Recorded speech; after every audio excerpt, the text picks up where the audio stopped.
संत रामपाल जी महाराज एक ऐसे महान संत जिन्होंने अपनी सतभक्ति, तत्व ज्ञान, करुणा और सेवा के बल पर समाज में नई मिसाल कायम की है।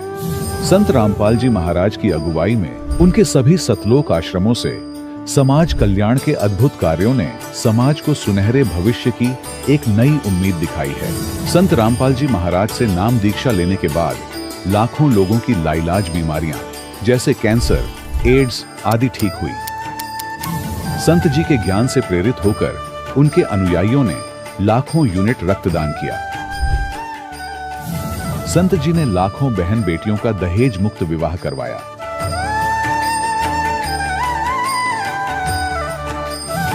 संत जी ने लाखों लोगों का नशा छुड़वाया, करोड़ों उजड़े परिवार बसे। संत जी के आश्रमों में समागम के दौरान निःशुल्क नेत्र चिकित्सा, दंत चिकित्सा प्रदान की जाती है। संत रामपाल जी महाराज द्वारा समय समय पर पर्यावरण संरक्षण के उद्देश्य से बड़े स्तर पर वृक्षारोपण किया जाता है। संत जी ने जरूरतमंदों को तत्काल राहत पहुंचाने के लिए एम्बुलेंस सेवा शुरू की। संत जी अपने अनुयायियों को देहदान के लिए प्रेरित करते हैं, जिससे मानवता की सेवा और चिकित्सा क्षेत्र में सुधार हो सके। संत रामपाल जी महाराज के सभी आश्रमों में हर रोज निःशुल्क भंडारा आयोजित किया जाता है, जहां हर वर्ग, हर जाति और हर धर्म के लोग एक साथ बैठकर भोजन करते हैं।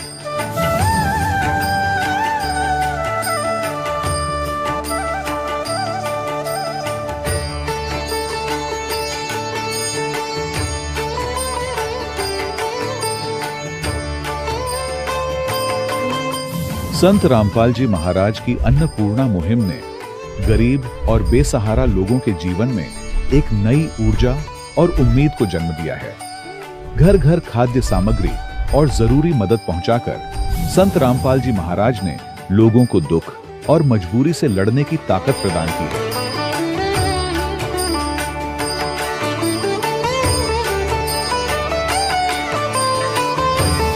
संत रामपाल जी महाराज द्वारा गरीब लोगों के लिए घर बनवाने का अद्भुत कार्य एक ऐसी मिसाल कायम कर रहा है जो सदियों सदियों संत जी की उदारता और दया भावना के तौर पर जाना जाएगा।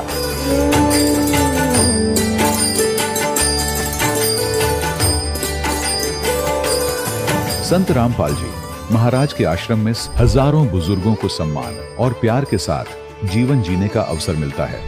उनके खाने, रहने और स्वास्थ्य की पूरी जिम्मेदारी संत रामपाल जी महाराज उठाते हैं। अनाथ बच्चों के लिए संत रामपाल जी महाराज के सभी आश्रम किसी वरदान से कम नहीं। यहाँ उन्हें शिक्षा, संस्कार और भविष्य के लिए बेहतर अवसर प्रदान किए जाते हैं। चाहे बाढ़ हो, भूकंप या महामारी, संत रामपाल जी महाराज और उनके अनुयायी हमेशा ही जरूरतमंदों के लिए सबसे आगे खड़े रहते हैं। कोविड महामारी के दौरान संत रामपाल जी महाराज के आश्रमों से करोड़ों लोगों के लिए भोजन, दवाइयां और जीवन रक्षक सामग्रियां उपलब्ध कराई गई। चाहे गरीब की मदद हो या किसी शोषित और पीड़ित वर्ग के हक और सम्मान की लड़ाई, संत रामपाल जी महाराज ने हमेशा ही उनकी दबी आवाज को सरकारों तक पहुंचाया है और उन्हें उचित न्याय दिलवाने में अहम भूमिका अदा की है। समाज में आध्यात्मिक और सामाजिक मूल्यों के प्रति जागरूकता लाने में संत रामपाल जी महाराज हर कदम पर मानवता के सच्चे सेवक साबित हुए हैं। संत रामपाल जी महाराज का जीवन हमें सिखाता है कि सच्ची सेवा वही है जो निस्वार्थ भाव से की जाए। आइए हम भी इस महान सेवा के कार्य में इस महान संत से जुड़ें और संत रामपाल जी महाराज से नाम दीक्षा लेकर अपने जीवन को धन्य बनाएं।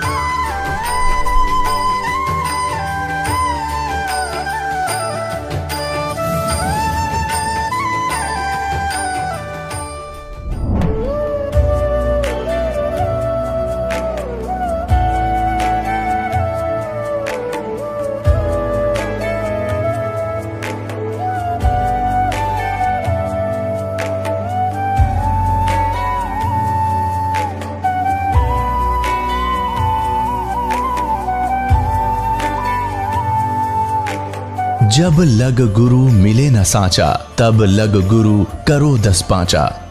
क्या गुरु बदल सकते हैं? क्या गुरु बदलने से पाप लगता है? आध्यात्म के इस मैदान में आखिर सही गुरु कौन है? गीता जी में वर्णित तत्वदर्शी संत कौन है?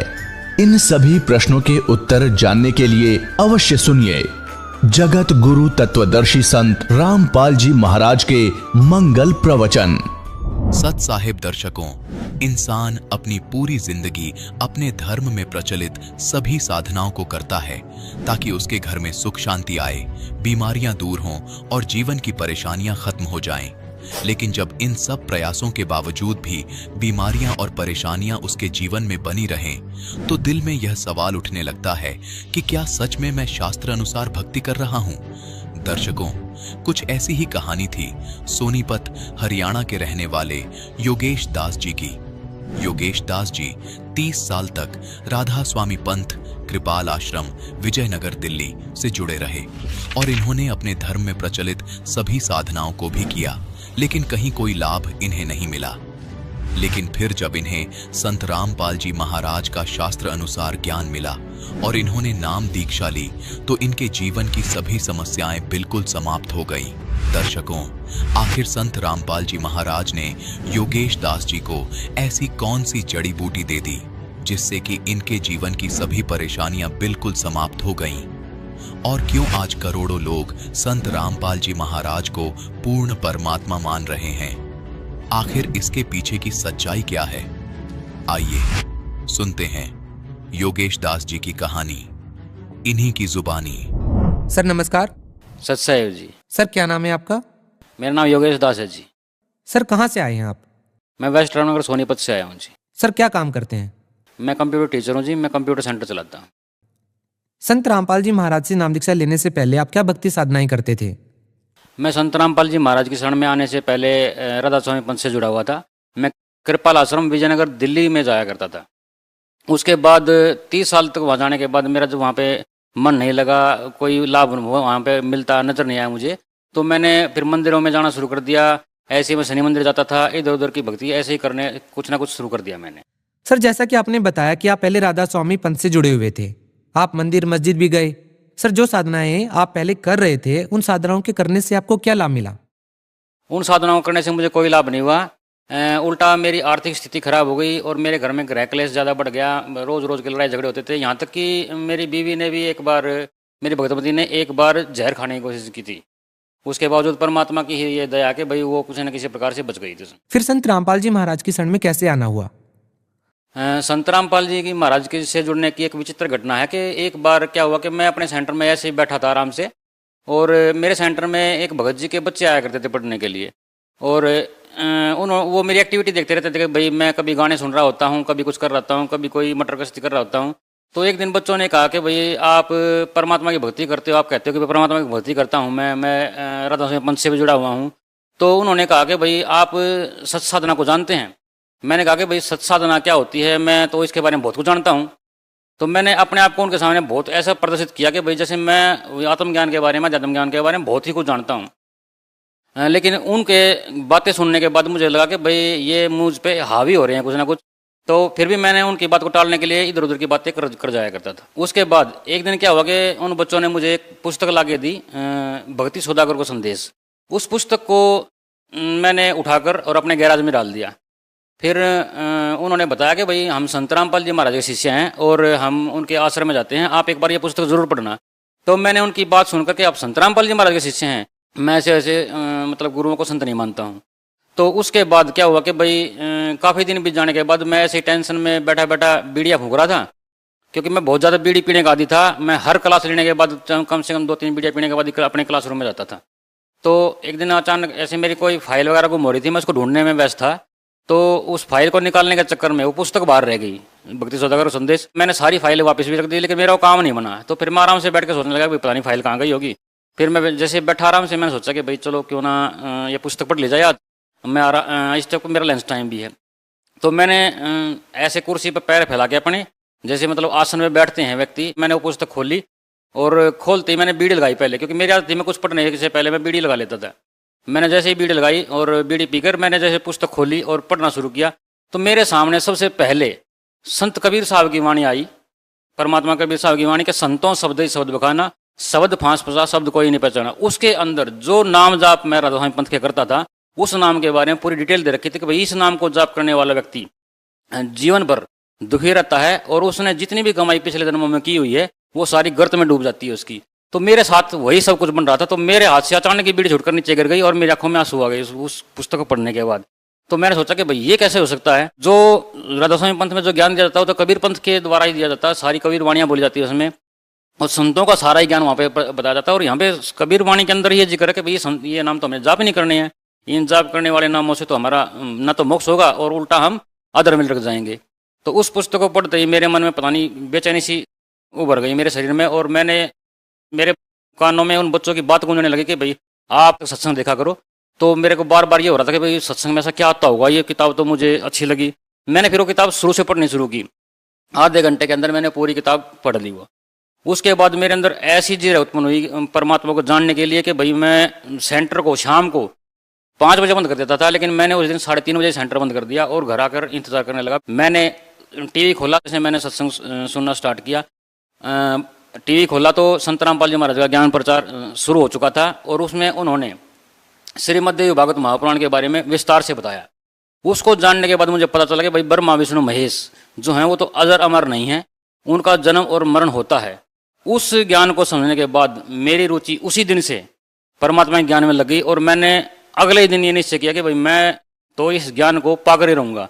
और ये जिज्ञासा जानने के बाद मैंने अगले दिन ही उनके माता पिता से संपर्क किया उन बच्चों के कि भाई मैं वहाँ पे आश्रम में जाना चाहता हूँ। तो उन्होंने ये कहा कि भाई नहीं, आप वहाँ पे आश्रम में ऐसे नहीं जा सकते, हमारे आपके अंदर कुछ व्यसन है, यानी आप कुछ बुराइयाँ आपके अंदर, जैसे आप बीड़ी पीते हो या गाने वगैरह सुनते हो, इन पर आपने रोक लगानी होगी। मैंने सोचा मैं कुछ भी करने के लिए तैयार हूँ परमात्मा पाने के लिए। तो उन्होंने मेरी तैयारी कर दी कि भैया हम परसों चलेंगे। जिस दिन मैं नामदान के लिए तैयार होकर घर से निकला, घर से निकलते ही बस 500 मीटर की दूरी पर मैं गया था। अचानक ही मतलब धुंध इतनी ज़्यादा थी कि भाई उसमें सामने से कुछ दिखाई नहीं दे रहा था। अचानक ही मेरी बाइक का एक्सीडेंट हुआ। एक्सीडेंट इतना ज़बरदस्त था कि भाई मेरी बाइक घूम के ही मेरे ऊपर वापस आके गिरी और वो इस प्रकार से गिरी कि अगर मैं परमात्मा के रास्ते पे ना जा रहा होता तो उस दिन शायद मेरी दोनों टांगें टूट चुकी होती। यानी इतना भयंकर एक्सीडेंट था। वो बाइक पूरी की पूरी उछल कर मेरे ऊपर गिरी थी और मैं नीचे था, जैसे कि मुझे यही होश नहीं था कि मैं कहाँ पड़ा हूँ। बस इतना ध्यान के लोगों ने भागकर मुझे उठाया कि भाई हाँ भाई धुंध ज़्यादा थी, इस वजह से गिर गया होगा। तो मैंने उठते ही देखा कि मेरे सारे नए कपड़े मैं उस दिन डाल रहा था, सारे मेरे ग्लव्स सारे जो सब नया था, सब कुछ सारी चीज़ें फट चुकी थी। मैंने फिर अचानक दिमाग में ये आया कि भाई शायद मेरा कोई चीज़ रास्ता रोक रही है। तो मैंने सोचा कि भाई आज तो चाहे कुछ भी हो जाए, चाहे मौत आ जाए, मैं आज जाए बगैर रहूँगा नहीं वहाँ पे। अब मुझे पक्का निश्चित हो गया था कि वहाँ कोई ना कोई ज़रूर ऐसी बात है, कोई ऐसी सच्चाई है वहाँ पे जिसको जानना मेरे लिए बेहद ज़रूरी है। तो मैंने वहाँ पे जाने की पूरी तैयारी की। भगत जी के घर पे गया मैं, उन्होंने जाते ही मेरे हालात देखे। उन्होंने कहा कि नहीं भगत जी आज नहीं चलते, आज आपको चोट लगी है। लेकिन मुझे महसूस नहीं हो रहा था मुझे चोट लगी है, लेकिन उनको लग रहा था कि भाई मुझे शायद चोट लग चुकी है काफ़ी गंभीर। लेकिन फिर भी मैंने उनको कहा कि नहीं मैं आज हर हालत में जाऊँगा। तो उन्होंने मुझे किसी न किसी प्रकार से मना लिया। आश्रम में घुसने के बाद मुझे वहाँ बहुत कुछ अजीब लगा। एक तो अजीब लगा कि वहाँ सारे एक ही पंक्ति में बैठे हैं, सब एक ही प्रकार से बैठकर सत्संग सुन रहे हैं। वहाँ पे ना तो मुझे कोई वीआईपी नजर आया, ना मुझे वहाँ पे कोई ऐसा ये नज़ारा लगा कि भाई यहाँ पे कोई ये वीआईपी है या ये व्यक्ति यहाँ पे मेन है या ये मेन है। वहाँ पे सब एक समान था। सिर्फ एक पूर्ण संत जो होता है वही सामने हमारे बैठे थे और उन्होंने जो सत्संग प्रवचन उस दिन किए तो मुझे भाव विभोर हो गया मैं उसको सुनकर। मैंने पहली बार ये मतलब निश्चय किया, पहली बार मुझे लगा कि भाई पहली बार मैंने ज़िंदगी में अगर अध्यात्म का कोई 1% अक्षर समझा है तो वो यहाँ है वो संत। उसके बाद इस दास ने वहाँ से नामदान लिया। जैसा कि हमने सुना है कि संत रामपाल जी महाराज से नाम दीक्षा लेने के लिए फार्म भरवाया जाता है और उसमें कुछ नियम भी बताए जाते हैं। हम आपसे ये जानना चाहेंगे कि जो फार्म में नियम बताए जाते हैं क्या उन नियमों का आखिरी सांस तक पालन करना होता है? देखिए, जिस प्रकार कोई गंभीर बीमारी होने के बाद व्यक्ति को डॉक्टर ये बता देता कि भाई अगर आपको ठीक होना है तो इसके लिए ये परहेज करने पड़ेंगे। तो संत मत में, संत मार्ग में, संत मते में एक अध्यात्म के अंदर जो परहेज होते हैं वो यही होता है कि भाई हमें ना तो मांस मिट्टी खानी चाहिए और ना ही किसी प्रकार के व्यसन करने चाहिए। जब तक हमारी आत्मा शुद्धि नहीं होगी, जब तक हमारा मन और शरीर शुद्ध नहीं होगा तो हमें उस अध्यात्म ज्ञान का कोई लाभ मिलने वाला नहीं है। तो यही नियम बस वहाँ पर बताए जाते हैं कि हम मीट, अंडा, मांस, मछली ये सब चीज़ें ना खाएं। और कबीर साहब ने कहा कि भाई माई मसानी सेठ शीतला भैरव भूत हनुमंत, परमात्मा उनसे दूर जो इनको पूजंत। तो परमात्मा कबीर साहब पूर्ण ब्रह्म हैं जो, वो हमें यही सतभक्ति बताते हैं कि भाई हमें इनकी पूजा ना करके सतभक्ति करनी चाहिए। सतभक्ति वो होती है जिस प्रकार एक पतिव्रता स्त्री अपने पति को मेन मानकर उसी की पूजा करती है, लेकिन आदर सबका करती है। जेठ का, देवर का, अपने ससुर का, सास का, सबका वो आदर करती है, लेकिन उसकी भक्ति जो होती है वो अपने पति के प्रति स्थिर होती है।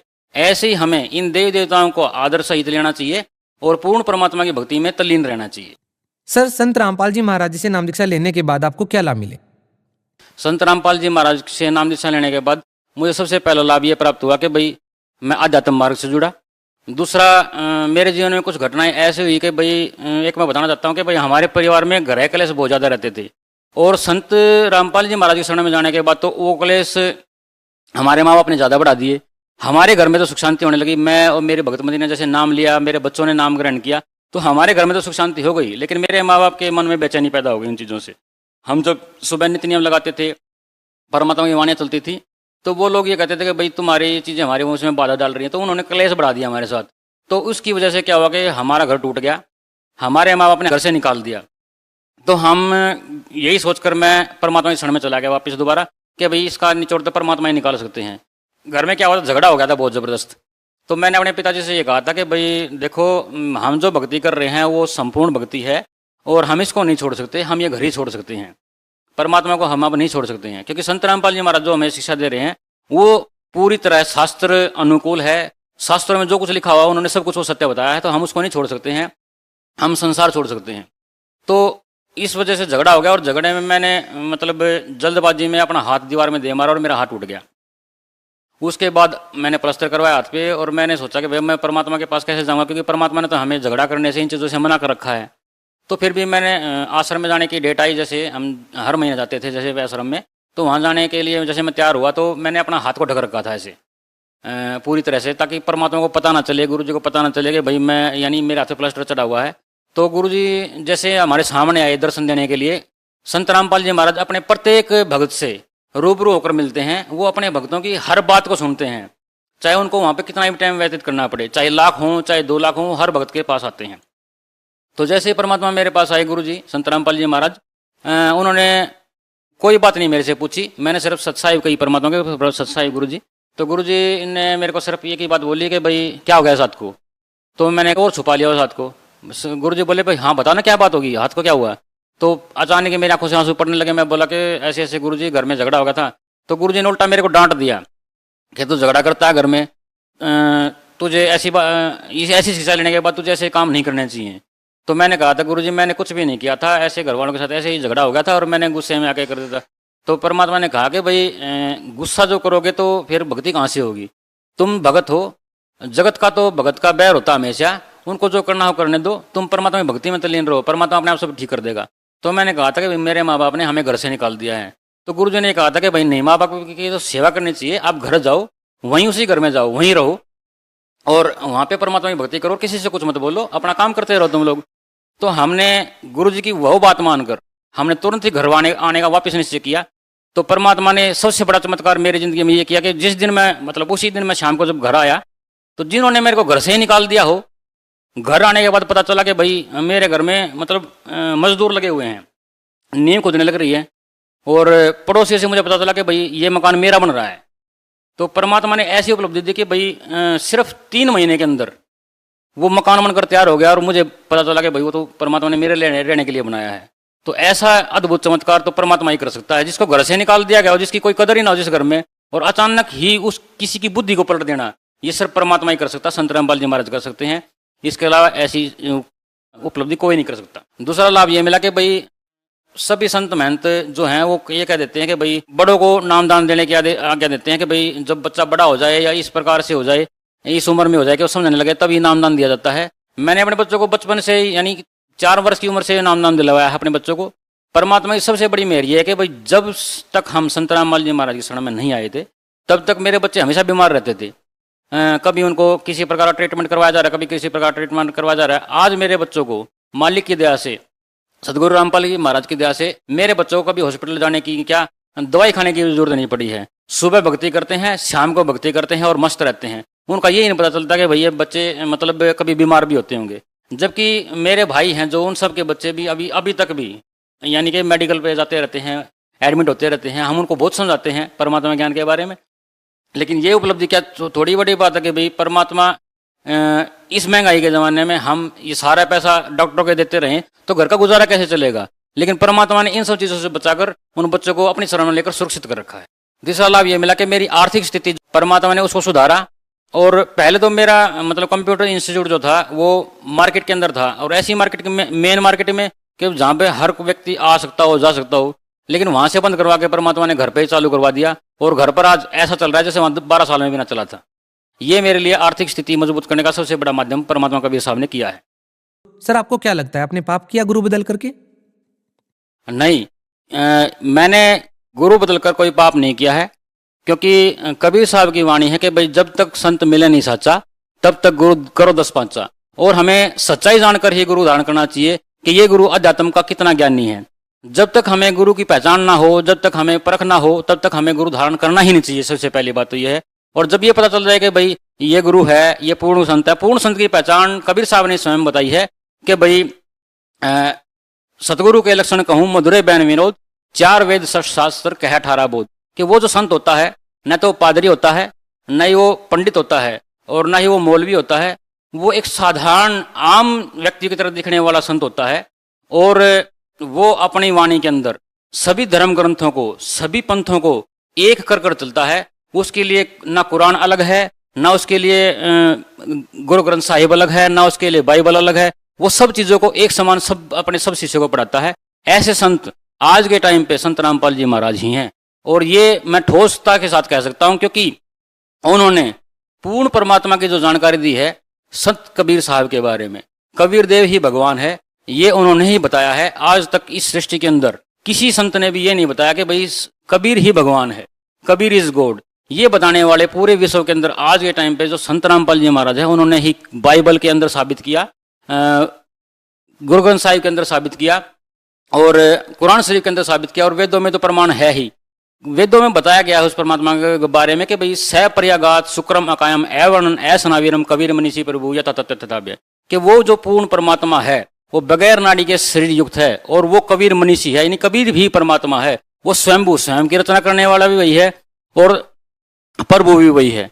तो ये बताने के लिए सिर्फ आज तक किसी संत ने ये व्याख्या किसी ने नहीं की, ये संत रामपाल जी महाराज ने ही बताया है। और उनको वो जानकारी कहाँ से हुई? क्योंकि उनको परमात्मा आकर स्वयं मिले, तभी तो उनको जानकारी हुई होगी ना इस चीज के बारे में। तो संत रामपाल जी महाराज ने ही ये बताया कि भाई पूर्ण जो परमात्मा है, वो जो एक सबका ईश्वर है, जिसके बारे में संत कह करके मर गए कि भाई सबका मालिक एक, वो उस एक की पहचान करवाने वाले संत रामपाल जी महाराज ही हैं। सर भगत समाज को आप क्या संदेश देना चाहेंगे? भगत समाज को हम ये प्रार्थना करना चाहते हैं कि भाई आप अपनी आंखें खोलिए, और जो ज्ञान संत रामपाल जी महाराज ने ज्ञान गंगा पुस्तक के माध्यम से समाज में पहुंचाया है, उस ज्ञान गंगा पुस्तक को कम से कम एक बार पढ़ के देखिए। उस पुस्तक को पढ़ने के बाद उस ज्ञान को अध्यात्म से मिलाइए, अध्यात्म की पुस्तकों से मिलाइए, तब आपको ये पता चल जाएगा कि सत भक्ति क्या होती है, सतमार्ग क्या होता है। जी बहुत बहुत धन्यवाद। सत साहिब। दर्शकों, अभी आपने सुने संत रामपाल जी महाराज से दीक्षा प्राप्त करके सुखी हुए भक्त के अनुभव। अब देखिए जगत गुरु तत्वदर्शी संत रामपाल जी महाराज के मंगल प्रवचन। जो सुख का सागर है, जो कभी दुख नाम की वस्तु नहीं, सतलोक सचखंड में वहां चल।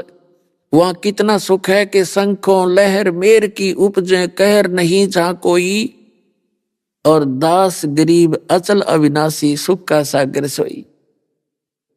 शंखों लहर मेहर की उपजे, जैसे यहाँ कभी कभी होता है, इस दास के साथ तो बहुत बार होता है, कहीं अकेले बैठे हो, परमात्मा की याद आ रही हो, अचानक एक ऐसी हिलोर उठती हृदय में, हमें कोई भी बुरा दिखाई नहीं देता, चाहे किसी ने हमारे को कितना सता रखा हो, उसके प्रति भी राग नहीं रहता, द्वेष नहीं रहता, ना किसी के प्रति राग रहता।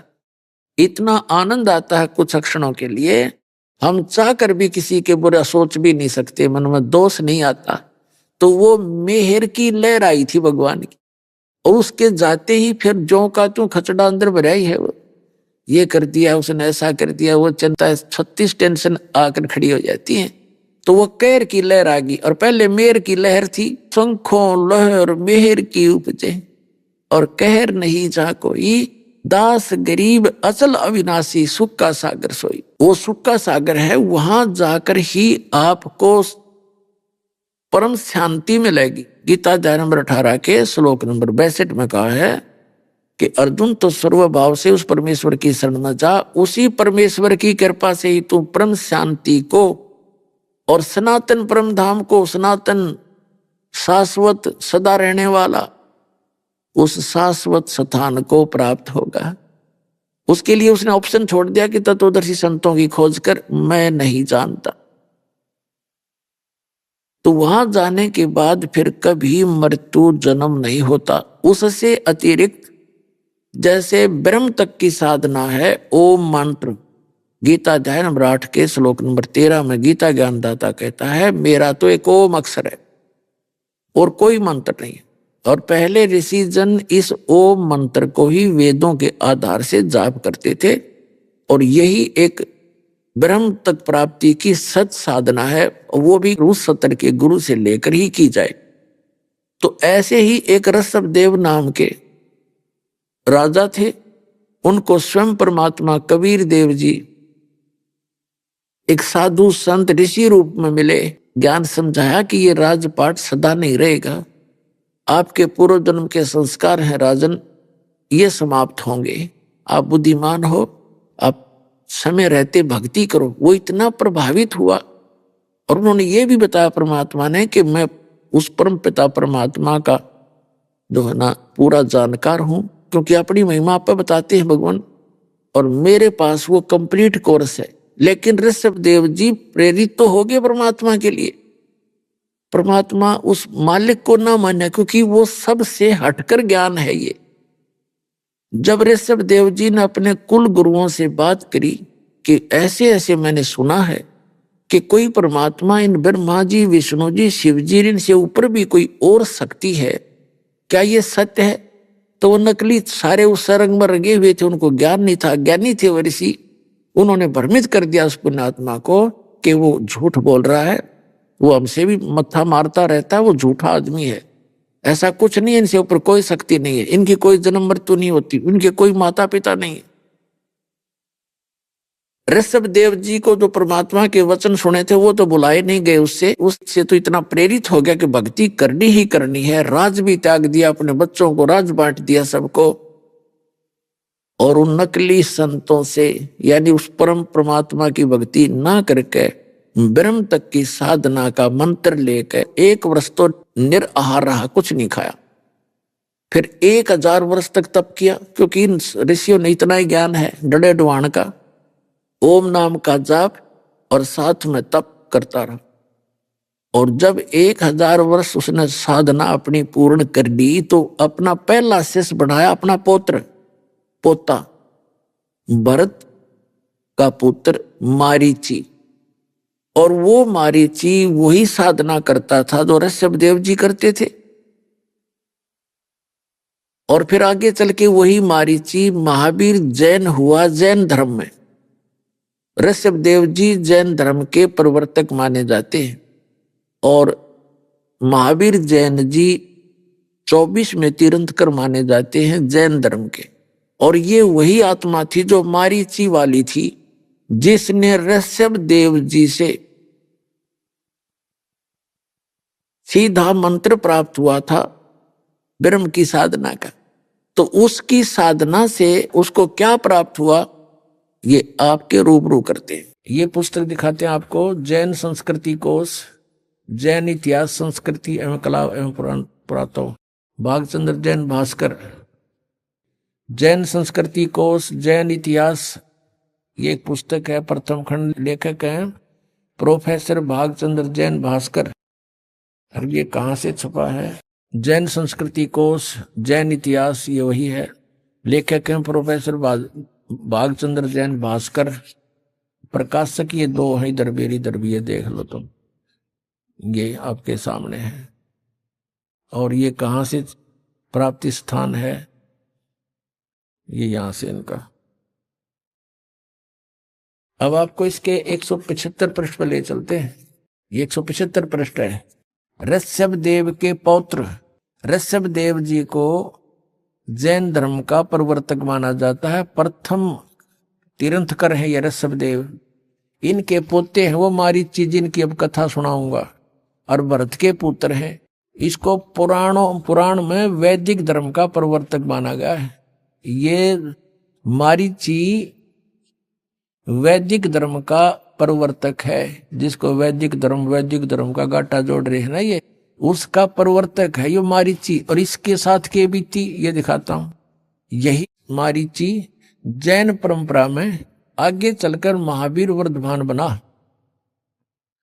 अब देखो आगे, अब 176 पृष्ठ पे, अब नीचे देखो, जैन धर्म का विकास इतिहास। यहां है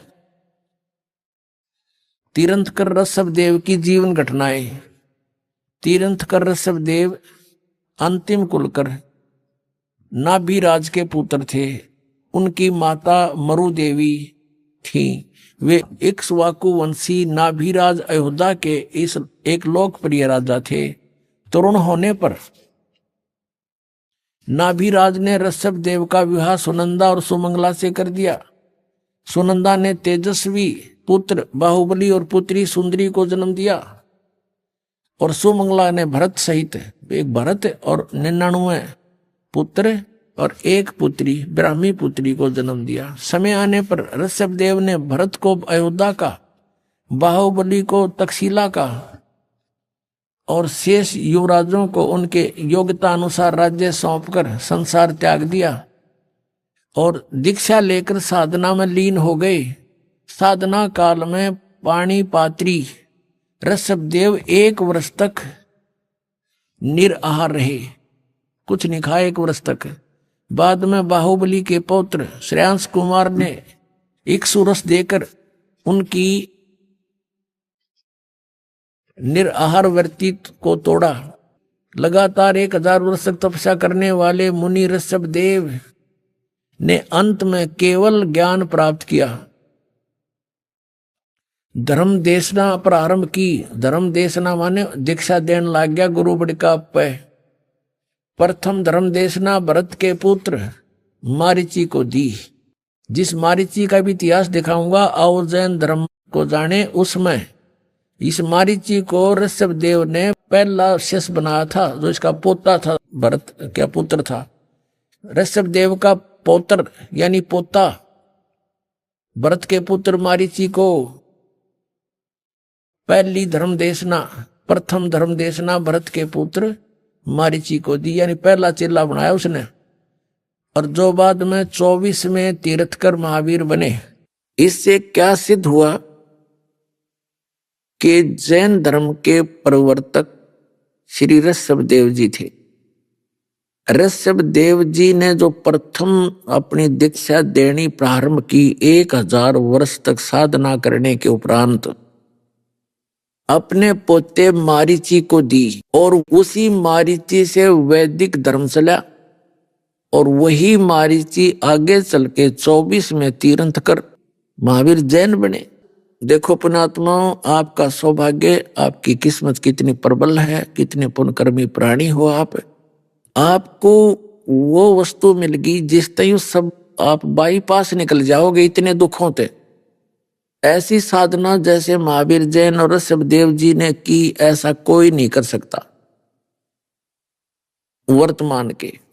और फिर भी उनकी ये हालत हुई। आपको दिखाते, आओ जैन धर्म को जाने। इसके लेखक हैं प्रवीण चंद्र जैन, M.A. शास्त्री। और ये कहां से प्रकाशित है? प्रकाशक हैं श्रीमती सुनीता जैन, जम्बूद्वीप हस्तिनापुर, मेरठ से, उत्तर प्रदेश। अब यहां आते हैं हम 294 पृष्ठ पे शुरू करते हैं इसको, आओ जैन धर्म को जाने। श्री महावीर भगवान के जीवन का कथन कहां से प्रारंभ होता है? यानी मारीची के जन्म से भी पहले ये ऐसे ही चल रहा था, और उससे आगे का तो पता नहीं इनको, वहां तक का इनको ज्ञान है। पुरुरवा नामक भील की पर्याय से, पुरुरवा भील कौन था, उसने क्या किया?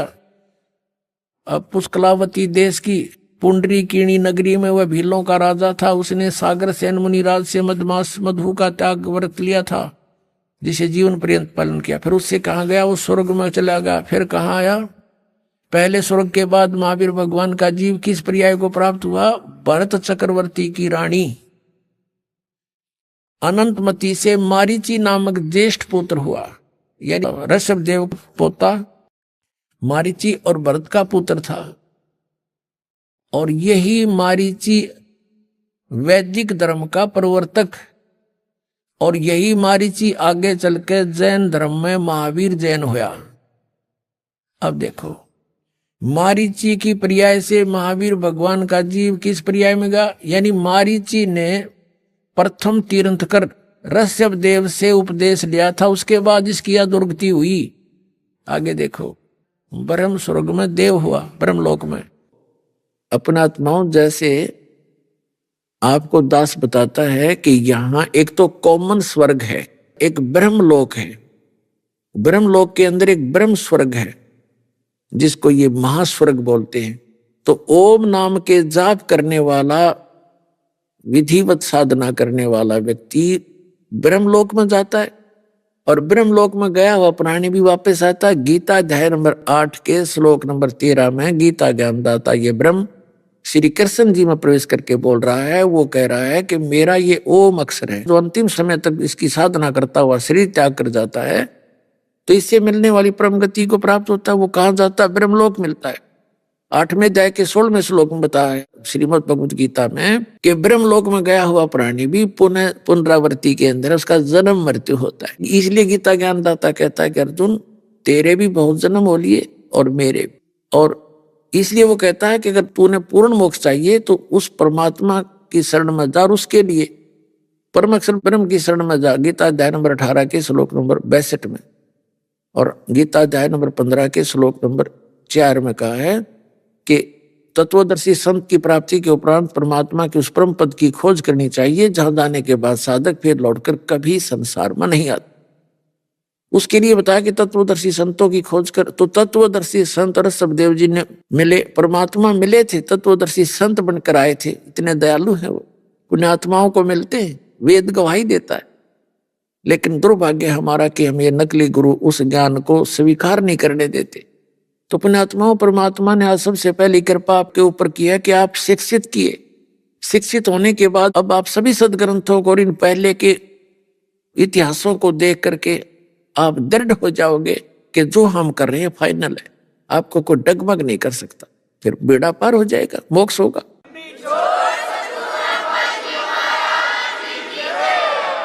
और उन महापुरुषों का दुर्भाग्य रहा कि उनको परमात्मा मिले भी तत्वदर्शी संत रूप में आकर के, ऋषि रूप में, वो नहीं स्वीकार कर सके क्योंकि वो नकली संत चारों तरफ मंडराए हुए थे। तो अब इस ज्ञान के सामने पुण्यात्माओं नकलियों की कतई नहीं बसावेगी। ये सारे स्थान छोड़ जाएंगे, आपको रास्ता देंगे, दूर होना पड़ेगा इनको। बच्चा बच्चा धिक्कार देगा कि तुम क्या बकवास कर रहे हो, चुप हो जाओ, बहुत सुन ली तुम्हारी। तो इनको बोलना जगह नहीं रहेगी। एक दिन ऐसा कर दूंगा, आपको ऐसा ट्रेंड कर दूंगा।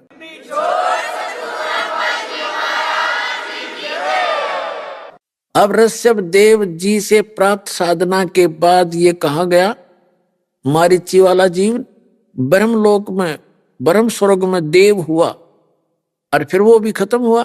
गीता अध्याय नंबर 8 के श्लोक नंबर 16 में लिखा कि वहां गए हुए ब्रह्मलोक में गए हुए प्राणी भी वापस आते हैं। ये देखिए, अब सब शास्त्र प्रमाणित होते चलेंगे। अब हम 294 पर पढ़ रहे हैं, आओ जैन धर्म को जाने। भरत चक्रवर्ती की रानी अनंतमती से मारीची नामक ज्येष्ठ पुत्र हुआ, और यही मारीची वैदिक धर्म का प्रवर्तक, और यही मारीची आगे चल के जैन धर्म में महावीर जैन हुआ। अब देखो, मारीची की पर्याय से महावीर भगवान का जीव किस पर्याय में गया? यानी मारीची ने प्रथम तीर्थंकर ऋषभदेव से उपदेश लिया था, उसके बाद इसकी दुर्गति हुई।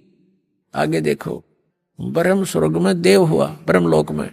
ब्रह्मलोक से, ब्रह्म स्वर्ग से फिर कहाँ गया? अयोध्या नगरी में कपिल ब्राह्मण की काली स्त्री से जटिल नामक पुत्र हुआ। और फिर वहां से कहाँ गया? सौधर्म स्वर्ग में एक सागर आयु का देव हुआ। फिर स्वर्ग से कहाँ गया? इसी भरत क्षेत्र में सूतिका नामक गांव में अग्निभूत ब्राह्मण के गौतम क्षत्रिय से अग्नि से नामक पुत्र हुआ। फिर वहां से स्वर्ग में गया। फिर कहाँ आया? भरत क्षेत्र के मंदिर नामक ग्राम में गौतम ब्राह्मण की कौश की पत्नी से अग्निमित्र नामक पुत्र हुआ। फिर वहां से कहाँ गया? महेंद्र स्वर्ग में गया, महाइंद्र के स्वर्ग में। और महाइंद्र के स्वर्ग से कहाँ गया? ये 295 पे मंदिर नगर में सालकाय ब्राह्मण की पत्नी से भारद्वाज नामक पुत्र हुआ।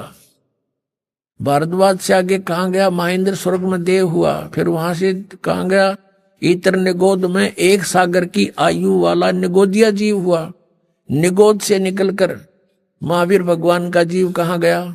अनेक को भाव अनेक शरीर धारण किए वो इस प्रकार हैं। बाढ़ में जाओ ऐसा स्वर्ग और देवता स्वर्ग का आते फिर गदा बन गया खा के वो स्वर्ग।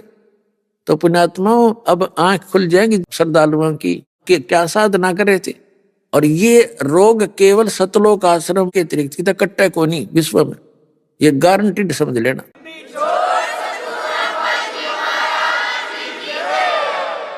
अब आगे देखो क्या बना इसके संग में। अभी कौन सा पीछा छूट गया देखिएगा।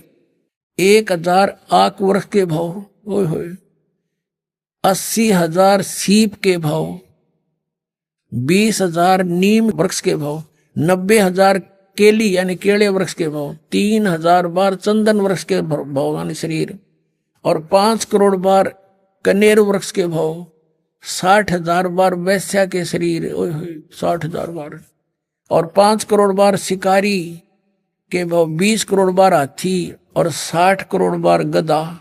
ओए होए ये भगवान है, कलेजा फट जाए इंसान का। और हम फिर भी साधना यही कर रहे हैं। 60 करोड़ बार गधे के भाव, 30 करोड़ बार कुत्ते के भाव, ओए होए 30 करोड़ बार कुत्ता। गधे का आपको सुना था एक का भाव बतेरा, और ये 30 करोड़ बार कुत्ता, 60 करोड़ बार गधा और 60 करोड़ बार नपुसंक खुसरा, 20 करोड़ बार स्त्री के भाव, 90 लाख बार धोबी, 8 करोड़ बार घोड़ा, 20 करोड़ बार बिल्ली, ओए होए 60 लाख बार गर्भ में मरण, गर्भपात की मृत्यु, माए गलगोट का मेरा माँ के पेट में ही। 80 लाख बार देव पर्याय को प्राप्त किया। 80 लाख बार, ओनली 80 लाख बार तो देवता बना। और गधा बना 60 करोड़ बार, ओए होए 60 करोड़ बार गधा, 30 करोड़ बार कुत्ता। इस 80 लाख बार देवता बनने वाले ने एक गधे का जीवन बतेरा, सारे पर पानी फेरने, और यो 60 करोड़ बार गधा बना और 30 करोड़ बार कुत्ता। पुण्यात्माओं, दास का उद्देश्य किसी की मान हानि करना नहीं है, आपको सही दिशा देना है कि जो दास के पास औषधि है, जो साधना है, उससे ये दुख मिट जाएगा आपका। अब यहाँ विचारणीय विषय है कि ऋषभ देव जी शास्त्र अनुकूल वेदों अनुसार साधक थे। उनसे दीक्षा प्राप्त की थी मारीची जी ने, उनके पोते ने, भरत के पुत्र ने। मारीची ने यहाँ की जो सही साधना करने से क्या क्या उपलब्धि हुई, केवल 80 लाख बार तो देवता हुआ, और गधे कुत्ते घोड़े इनके अंत नहीं। 60 करोड़ बार गधा, 30 करोड़ बार कुत्ता, 20 करोड़ बार बिल्ली, 60 करोड़ बार हाथी, फिर गर्भपात में मरण, नपुंसक, गिनती नहीं। और फिर ये तो उसकी दशा है जब वो शास्त्र अनुकूल साधक था, यहाँ के सतर का ब्रह्म तक का उपासक था। और महावीर जैन वही हुए, वही आत्मा महावीर जैन हुई, इनके इतिहास में लिखी है। महावीर जैन जी 24 में तीर्थकर हैं जैन धर्म के, और श्री महावीर जी ने 363 पाखंड मत बकवाद साधना शुरू कर दी। वर्तमान के जितने भी जैनी भाई हैं, ये महावीर जैन द्वारा चलाई गई पाखंड मत को कर रहे हैं, साधना कर रहे हैं। तो दास का कहने का तात्पर्य है कि तुम्हारा क्या होगा जब वो सत्संग की ऐसी हालत हुई, तुम तो स्वर्ग के आसपास पे नहीं जाओगे, नरक में रहना पड़ेगा आपने। ये सत्कर मान लेना। उससे बचना है तो यहाँ आओ, तो इस दुर्गति से बचना है तो सतलोक आश्रम आओ और अपना कल्याण करवा लो। दीक्षा लो, भक्ति तो करनी ही है। जीवन जो शेष बचा उसमें शुभ काम करोगे तब पिछला सारा संस्कार एरियर पूरा हो जाएगा आपका और मोक्ष हो जाएगा इससे जन्म में। दूसरा जन्म नहीं लगेगा जब सत भक्ति करोगे तो। ये सत्कर मान लेना।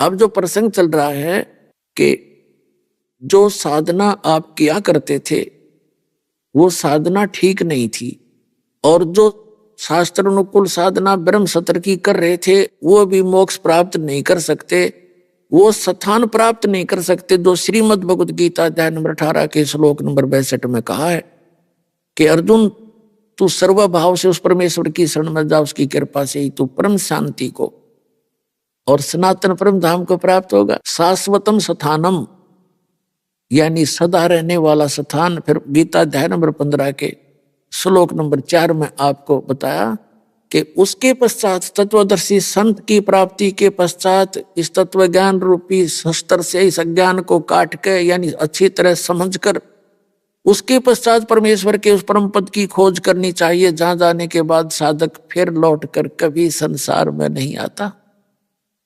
और जिस परमेश्वर ने सर्व ब्रह्मांडों की रचना की है, संसार रूपी वृक्ष की जिसने रचना की है, केवल उसकी भक्ति करो। गीता ज्ञानदाता कहता मेरी साधना भी मुझे इष्ट मानकर मत पूजो, केवल उसकी भक्ति करो।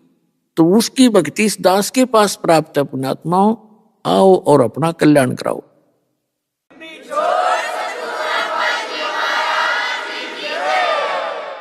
अब प्रसंग चल रहा था कि नर से तू पशुआ की जय गद्दा बैल बनाई, ये 56 भोग कहाँ मन भोरे, कहीं कुरडी चरने जाई। ये दिखा दिया आपको कि नर से सत साधना ना करने से नर से तू गधा बैल बनेगा, अरे ये 56 भोग कहाँ मन भोरे।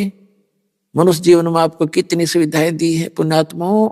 मनुष्य जीवन एक विद्यार्थी हो तो अन्य प्राणियों के शरीरों से आपका शरीर भिन्न है। ये एक पोशाक है आपको अलग से, एक वस्त्र है ये। और विद्यार्थी को माता पिता पूरी सुविधा देते हैं, खाने पीने को अच्छा देते हैं, पहनने को अच्छा देते हैं और पूरा फ्री कर देते हैं कि बेटा बेटियों तुम अपना उद्देश्य पूरा करो।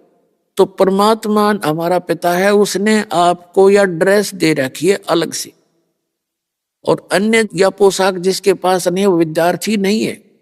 तो विद्यार्थी जब आपको ये पोशाक अलग से मिली है, शरीर अलग से मिला है, इसमें सुविधाएं भी न्यारी, और जो बच्चा इसका लाभ नहीं उठा रहा है विद्या के समय में तो बाद में बहुत रोता है, बड़ा पछताता है। ये दास जूनियर इंजीनियर सिविल हरियाणा सरकार में सर्विस करता था। तो उस समय वहां देखा एक व्यक्ति वहां मजदूरी का काम कर रहा था सड़क के ऊपर, और उनका एक्सीडेंट आया वहां पर। वो अपना इंस्पेक्शन करके चला गया। तो वो बाद में कह रहा था कि यो मेरा सहपाठी था जो आज एक्सीडेंट बना हुआ B&R के अंदर, यो मेरा क्लास फेलो था। और वो खुद पछता रहा है कि मेरे कर्म फूट गए, मैं पढ़ा को नहीं, बकवाद करेंगे। अरे ये पढ़काज देखो कितना सुख, गाड़ी में आता है, पंखों के नीचे रहता है, और मैं यहाँ पड़ा हूं, मेरे बच्चे भी यही मिट्टी में पड़े हुए। पुण्यात्माओं आज आपकी वही दशा होगी जो आज आप इस मनुष्य जीवन प्राप्त करके इस पढ़ाई ने पूरा कर लोगे जो दास आपको बता रहा है, तो आप सफल होगे, सारे सुख होंगे। और जो नहीं करेगा इस पढ़ाई के समय को खोदेगा बकवादों में, फिर रोया करेगा सारी उम्र गधे और कुत्ते बन गए। उससे बचने के लिए कहते हैं कि नर से तू पशुआ की जय गद्दा बैल बनाई, ये 56 भोग कहाँ मन बोरे, कि तो कुरडी चरने जाई। आज आप देखो कितनी सुविधा प्राप्त है। जब भूख लगे भोजन की व्यवस्था है, कभी चाय पी लेते हो, और जैसे कोई पीड़ा होती है तो उसका निवारण डॉक्टर के पास जाके करवा सकते हो। गर्मी सर्दी से बचने के लिए व्यवस्था बनाने की आपको सद्बुद्धि दे रखी है। और इतनी सुविधाएं प्राप्त करके जो भक्ति नहीं करता तो परमात्मा कहते फिर आपके साथ के भी तगी नर से ती मनुष्य तू पशुआ की जय गद्दा बैल बनाई, ये 56 भोग कहाँ मन बोरे, कि तो कुरडी चरने जाए। तो पुण्यात्माओं, इससे बचने के लिए आपको बार बार प्रेरित किया जाता है, आने वाले संकटों से सतर्क किया जाता है कि अभी बिजली गिरेगी आपके ऊपर जब भक्ति नहीं करोगे। और भक्ति करते हो, सत भक्ति नहीं मिली, पूर्ण संत नहीं मिले, उस परम पुरुष परमात्मा सत्य पुरुष कबीर साहिब की भक्ति नहीं मिली, तो भक्ति करके भी आप दुखी रहोगे। जैसे ऋषभदेव जी के पौत्र मारीची और जैन धर्म के प्रवर्तक ऋषभदेव और उसका अंतिम जो 24 में जो तीर्थंकर है महावीर जैन, उनका क्या बुरा हाल हुआ। 80 लाख बार तो केवल देवता हुए और गधे कुत्ते की गिनती नहीं। तो पुण्यात्मा कहते हैं, जय सतगुरु की संगत करते सकल कर्म कट जाई, अमरपुरी पर आसन होते है जहां धूप न छाई। जय सतगुरु की संगत करते ये सभी कर्मों से बाईपास निकाल देता आपको, और सतलोक में आपका वास होता जहां कभी कष्ट नहीं। तो वो सतगुरु आज ये दास आपके सामने है, कल्याण कराओ, औरों को भी बताओ और पीछा छुटवाओ, सतलोक चलेंगे। बोलो सतगुरुदेव की।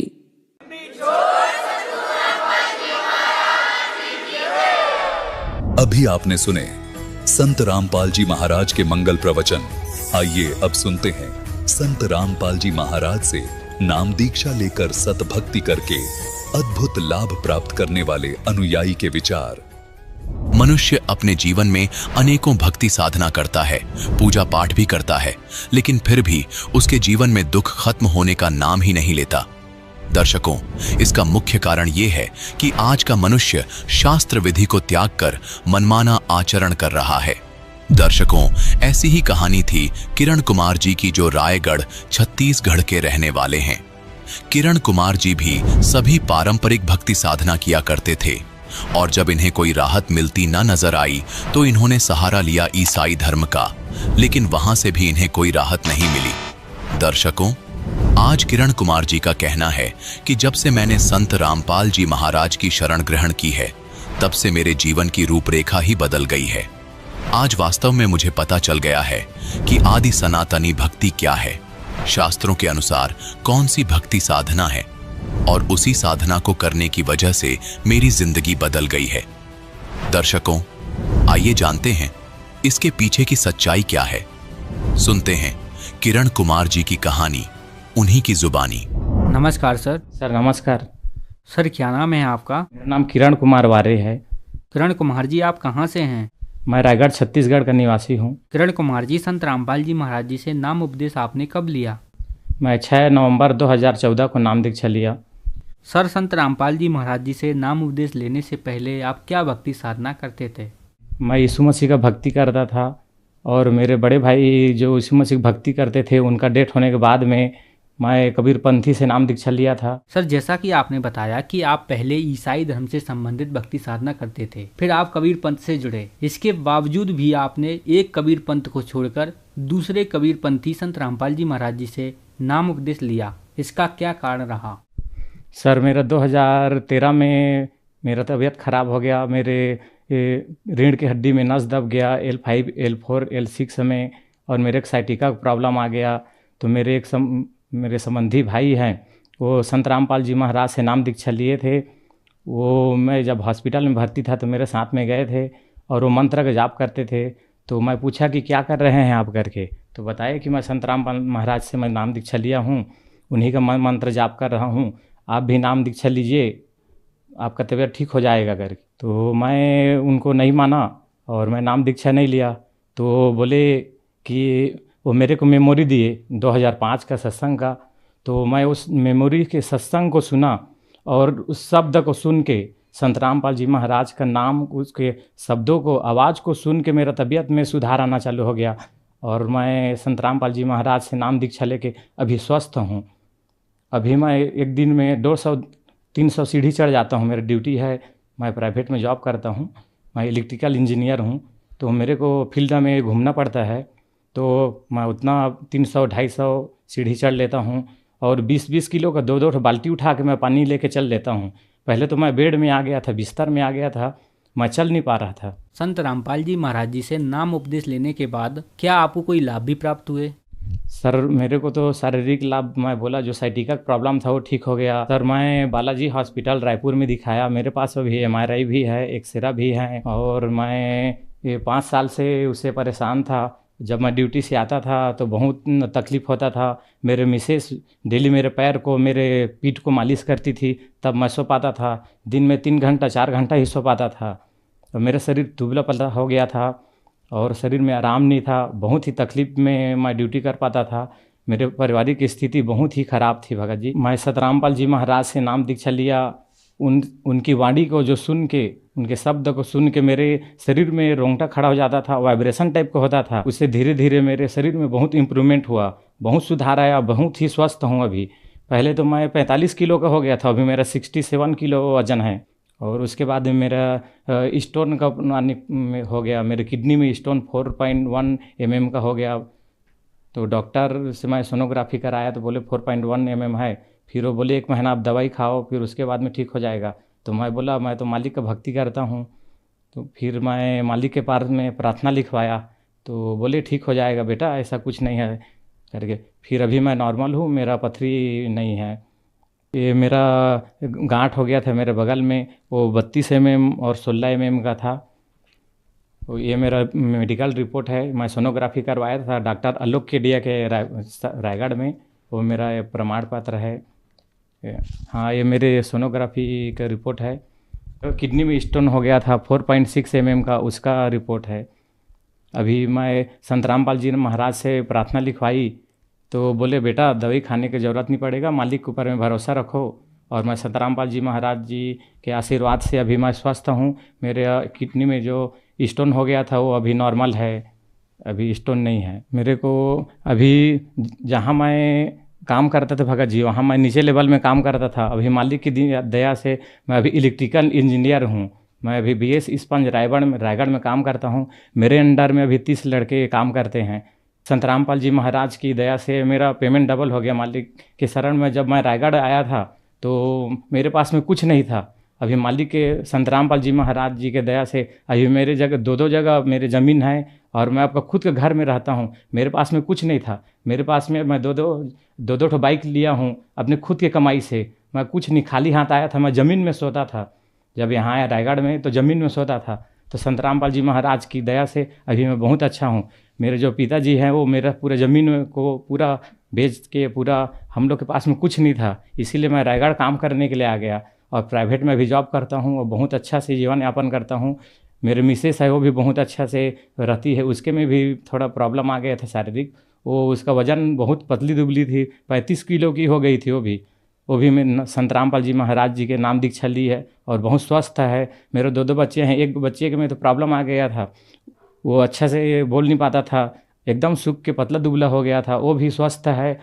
संत रामपाल जी महाराज की कृपा से अभी मेरे 2 बच्चे फ्री में पढ़ाई करते हैं। सर, संत रामपाल जी महाराज जी से नाम उपदेश लेने के बाद आपको बहुत सारे लाभ प्राप्त हुए। तो जो दर्शक आज आपको टीवी पर देख रहे हैं वो भी संत रामपाल जी महाराज जी से नाम उपदेश लेना चाहते हैं तो कैसे ले सकते हैं? संत रामपाल जी महाराज जी का अभी पूरा विश्व में 500 नाम दीक्षा केंद्र खुले हैं और बहुत सारे चैनल में संत रामपाल जी महाराज जी का सत्संग आता है। उसके नीचे में पट्टी आती है, उसमें कॉन्टेक्ट नंबर रहता है। उस कॉन्टेक्ट नंबर में आप कॉल करके, SMS करके फ्री पुस्तक मंगवा सकते हैं, अपना नाम दीक्षा ले भी सकते हैं। सर धन्यवाद। नमस्कार सर।